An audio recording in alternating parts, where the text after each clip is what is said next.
What's up, guys? I'm heading to work this very second. It is 3:45. Work starts at technically, my class is at 5:15. I get there usually a little early, usually 4:45-ish to plan. I'm really early today. Called work scheduled and technically my... Not you. I get there a little early to usually plan. Today I'm really early. I just woke up from a nap. I'm gonna go in and I'm gonna run my daily mile. I say my daily mile. I don't actually do it every day like I'm supposed to, but I try to get a mile in as many days as I can. Anyway, I wanted to show you guys what goes into planning a class. So that's why I'm actually getting there a little bit earlier than I normally would. I want to show you guys what goes into that process because it's mildly interesting, and I think most people don't know what goes into it and how the sausage gets made, if you will. So I've got two classes tonight. I got one at 5:15 and the one at 6:30. My 5:15 class is gonna be a little bit bigger. My 6:30 is gonna be a little bit smaller. Ordinarily, my wife is in my 6:30 p.m. class, but she's not tonight. So I've got 7 siblings. There's a lot of us, 5 girls, 3 boys. So 8 in total, but 7 siblings. And one night every month or every 2 months or every quarter, I don't know how often they do it, honestly, but they do it more than I want them to.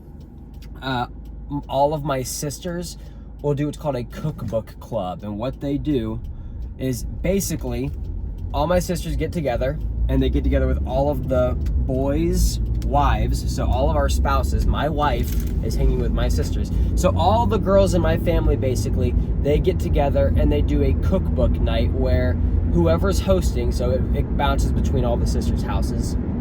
Whoever's hosting gets to pick the cookbook, and all the sisters get to pick a recipe out of the cookbook, and they come together and they make a meal, and they all eat together, and they hang out and do whatever the heck it is that they do. I don't actually know what they do because I don't go. They have a good time with it. I don't love it because on nights like tonight, once a month, once every quarter, however often this happens, I am left fending for myself for dinner, and I'm not that good at that nowadays. I've kind of lost all sense of independence in regard to how to make myself food. So I don't know what I'm going to be eating for dinner tonight, so that will be a mystery. I'm thinking potentially some Greek food, but that Greek place is a little far away. The good Greek place is a little far away, and it's certainly a little more expensive than I want it to be, so I don't know if that's what's going to end up happening, if that's going to be what ends up happening, but we will see what happens there. Hopefully by the end of this video, you will get to see what it is that I'm eating for dinner, because the anticipation is killing me, I know. Alrighty, we're gonna go ahead and start this run. Let's talk about what's going on here. So I'm going on my daily mile right now. Hopefully it's not too shaky and you can hear what I'm saying. I don't really know how this is gonna turn out. I've never done this. I'm running, holding a tripod, probably look like a clown. So the point of this is that every day I run a mile, in air quotes, every day. Now, the mile doesn't have to be fast, doesn't have to be hard, it just has to get done. It has to be a deliberate mile. I can't go on a walk and say, oh, I walked, that's gonna count as my mile.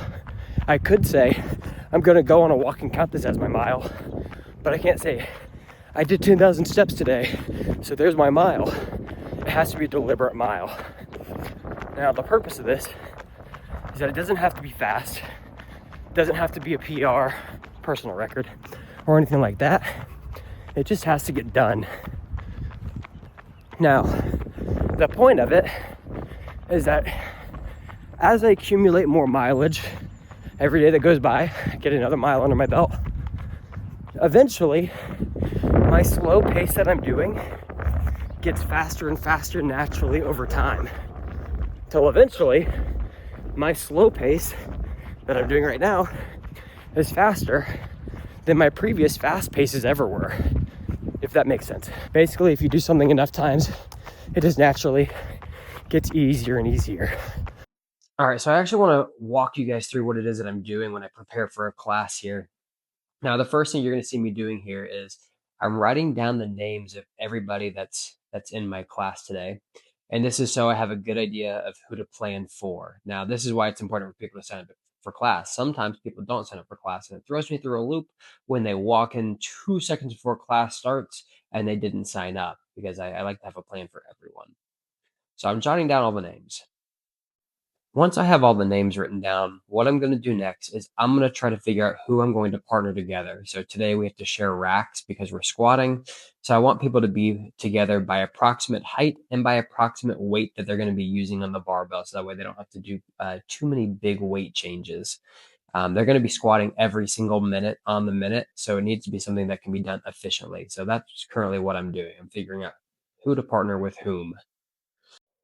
What you'll now see me doing is I'm now jotting down what weights I'm going to have these people at. So what I do is I find their name, and then I go look into my back-end system where they log all their scores every single week, and we call it SugarWOD. That's where you log your scores. I go look at what their maxes are, and then from there, I take a percentage of their max and I figure out what weight I think that they should be using based off what the workout is calling for. So now I'm going through and I'm making sure that everyone has an appropriately challenging weight for them. Now, this gets tricky because one, everyone doesn't always log their scores every time, which becomes a pain in my butt. That's why it's kind of important to log the scores. It's not the end of the world. I got a pretty good idea what most people can do relative to their capacity, but it's helpful when they have their data in there. Similarly, I need to take into account how their body's been feeling, if they have any injuries or ailments. And I need to take into consideration what we're going to do next week. So next week, we're going to go up in weight on our squats. So I need to make sure that I don't give them too big of a bite to chew off. So that way next week they can go up as well. And as I'm jotting this stuff down, next week I'm going to post a video of how this class, this particular class actually went. I'm going to show you guys. I recorded the class, so you'll see what goes on in a daily class, in a normal one. Okay, so what I'm doing right now is I actually noticed that there's a better grouping based on approximate weights. So now I'm making changes to my groups. So you'll see I just erased a name and I put a different name there. That's to make sure that these weights are all as close together as possible. So we made an adjustment there. All right, so now what I'm going to do is I'm going to build my timeline for my class today. This is how class is supposed to flow in an ideal manner.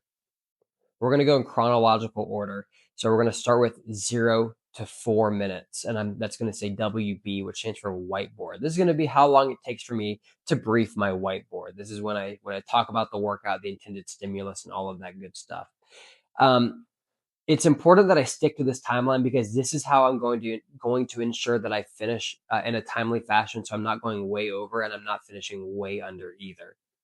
Now, if someone shows up late, it really throws my whole timeline off because then I'm having to go back and I'm having to redo the whiteboard that I already had planned for 4 minutes. So if someone comes in the middle of the whiteboard brief, let's say they show up 3 minutes in, now they're going to have questions about the first 3 minutes of class that they missed, and it's going to kind of throw everything off from there. That's kind of the importance of getting there on time. Once I have my first 4 minutes planned, what I like to do is I like to go to the bottom of my whiteboard and I like to mark 60 minutes because that's how long class is. So I know class has to end at that 60-minute mark. And from there, I'm going to work my way back. I'm going to kind of fill in the middle there. So the last 5 minutes of class, 55 to 60 minutes, that's going to be my cleanup time. Now, the cool thing about the cleanup time is that it'll also allows a little bit of a buffer. So that's 5 minutes there on that back end. If something goes south, if someone does show up late and that pushes me back, which happens nearly every day, dare I say almost every class, I now have a buffer built in there, but that buffer is designed to be used to cool down and log your scores and clean up your weights.